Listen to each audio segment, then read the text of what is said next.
8월 11일 월요일. 하나님이 주신 참된 능력. 인간의 능력은 크게 두 가지로 나눌 수 있습니다. 지능, 사고력, 기억력, 논리력 같이 수치화할 수 있는 인지능력과 자기통제력, 감정조절력, 소통 능력, 창의성과 같이 수치화할 수 없는 비인지능력입니다. 예전에는 성공하기 위해서 정해진 답을 잘 기억하는 인지능력이 높을수록 유리했지만 지금 시대 그리고 다가올 미래 시대에는 알 수 없는 미래를 예측하는 비인지능력이 더 중요하다고 합니다. 비인지능력이라는 단어를 가장 먼저 만들어낸 사람은 인지능력이 더 이상 성공을 보장할 수 없다는 사실을 깨달은 미국의 교육학자들이었습니다. 교육학자들이 말하는 비인지능력의 5가지 특징은 다음과 같습니다. 집중력은 비인지능력의 원동력이고, 비인지능력은 다양한 경험을 토대로 천천히 성장하며 실타래 같이 연결된 좋은 성품들이 비인지능력을 늘려줍니다. 또한 비인지능력은 수치화할 수도 없고 도구화할 수도 없으며 오직 인간만이 비인지능력을 갖습니다. 주님이 우리에게 주신 고유한 달란트와 사명이 무엇인지 깨달을 때 참된 비인지능력을 기를 수 있습니다. 세상의 도구와 방법으로 우리 자녀를 평가하도록 그냥 두지 마십시오. 오늘의 말씀, 우리가 세상의 영을 받지 아니하고 오직 하나님으로부터 온 영을 받았으니 이는 우리로 하여금 하나님께서 우리에게 은혜로 주신 것들을 알게 하려 하심이라. 오늘의 만나, 세상의 기준이 아닌 하나님의 기준으로 자신의 능력과 가치를 발견하고 그것을 하나님의 영광을 위해 사용하시기 바랍니다.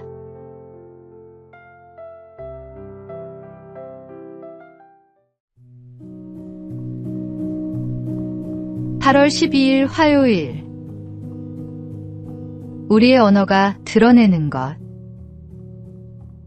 미국 캘리포니아 대학의 심리학의학 연구팀이 스트레스에 대한 연구를 진행하고 있었습니다. 연구팀은 대상자들을 상대로 자신이 요즘 얼마나 스트레스를 받고 있는지에 대한 설문조사를 했습니다. 그런데 막상 조사에 따라 연구를 진행하자 큰 문제가 발생했습니다. 질문에 대한 응답과 사람들의 실제 상태가 판이하게 달랐기 때문입니다. 스트레스를 전혀 받고 있지 않다고 응답한 사람도 극심한 스트레스를 받고 있었으며, 반대로 스트레스를 받고 있다고 응답한 사람이 아주 유쾌한 삶을 살고 있는 경우도 있었습니다. 연구팀의 책임자인 교수는 설문조사가 아닌 다른 방식으로 스트레스 지수를 알아낼 방법을 연구했습니다. 그 결과 사람들이 평소에 사용하는 언어를 통해 스트레스 지수를 알 수 있다는 사실을 발견했습니다. 1만 건이 넘는 전화 통화를 분석한 결과 스트레스를 받는 사람들은 무의식적으로 비슷한 패턴의 언어를 사용했습니다.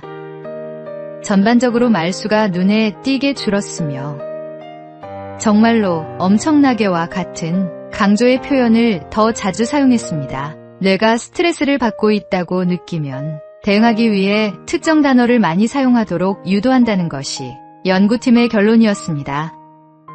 주님을 믿고 따른다고 생각하는 우리의 언어는 어떻습니까? 오늘의 말씀, 사람은 입의 열매로 인하여 복록을 누리거니와. 오늘의 만나, 우리의 말이 하나님의 자녀답게 은혜롭고 선한 영향력을 끼치는지 점검해보고 늘 덕을 세우는 말을 사용하시기 바랍니다.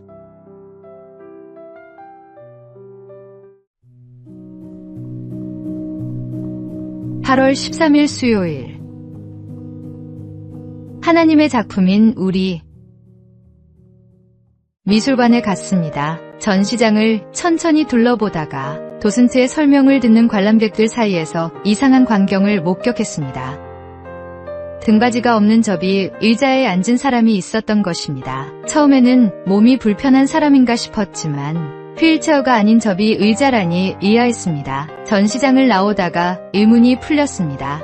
입구 오른편에 그 접이 의자들이 줄줄이 걸려 있었고 안내판에는 예수를 만나는 시간, 인생을 바꿀지도 모릅니다 라는 문구가 적혀 있었습니다. 미술관에서 작품을 감상할 때 사람들은 의자에 앉아 오랫동안 바라봅니다. 그 진지한 시선 속에서 예술가의 마음을 읽고 작품의 의미를 깨닫게 됩니다. 하나님께서도 우리를 그런 눈으로 바라보고 계십니다. 성경에는 하나님이 인간을 창조하시고 보시기에 심히 좋았다고 기록되어 있습니다. 우리 한 사람 한 사람이 하나님의 소중한 작품인 것입니다. 때로 우리는 자신을 하찮게 여기거나 실패작이라고 생각할지 모릅니다. 하지만 하나님은 우리를 향해 항상 사랑의 눈길을 보내고 계십니다. 미술관의 관람객처럼 우리의 삶을 오랫동안 지켜보시며 우리 안에 숨겨진 아름다움과 가능성을 발견하시는 분입니다. 그런 하나님의 사랑 안에서 우리는 진정한 자신의 가치를 깨달을 수 있습니다. 오늘의 말씀, 우리는 그가 만드신 바라 그리스도 예수 안에서 선한 일을 위하여 지으심을 받은 자니. 오늘의 만나, 하나님의 눈에 소중한 작품인 자신의 가치를 깨닫고 그분의 사랑에 감사하며 아름다운 삶을 살아가시기 바랍니다.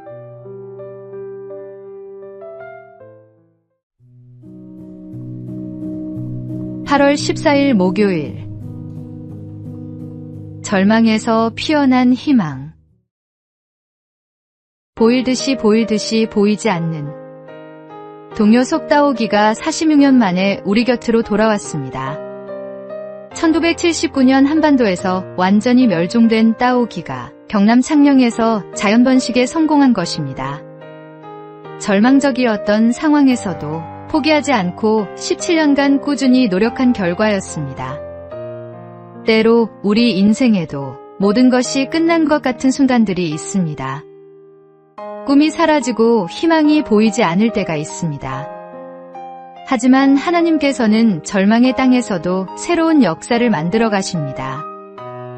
따오기의 귀환은 단순한 생태복원이 아니라 포기하지 않는 믿음과 인내가 얼마나 귀한 열매를 맺는지 보여주는 산교훈입니다. 성경은 어두움 후에 빛이 온다고 말씀합니다. 길고 어두운 터널 같은 시간이 지나도 하나님의 때가 되면 반드시 새로운 아침이 밝아옵니다. 따오기가 다시 하늘을 날고 새끼를 기르듯 우리의 잃어버린 꿈도 죽은 것 같던 소망도 하나님의 손길 아래 다시 생명을 얻게 됩니다. 지금 당신이 어떤 절망 속에 있든지 하나님은 이미 회복의 역사를 준비하고 계십니다. 오늘의 말씀, 보라, 내가 새 일을 행하리니 이제 나타낼 것이라. 오늘의 만나, 포기하고 싶은 상황에서도 하나님의 때를 기다리며 새로운 희망을 품고 인내하는 믿음을 가지시기 바랍니다.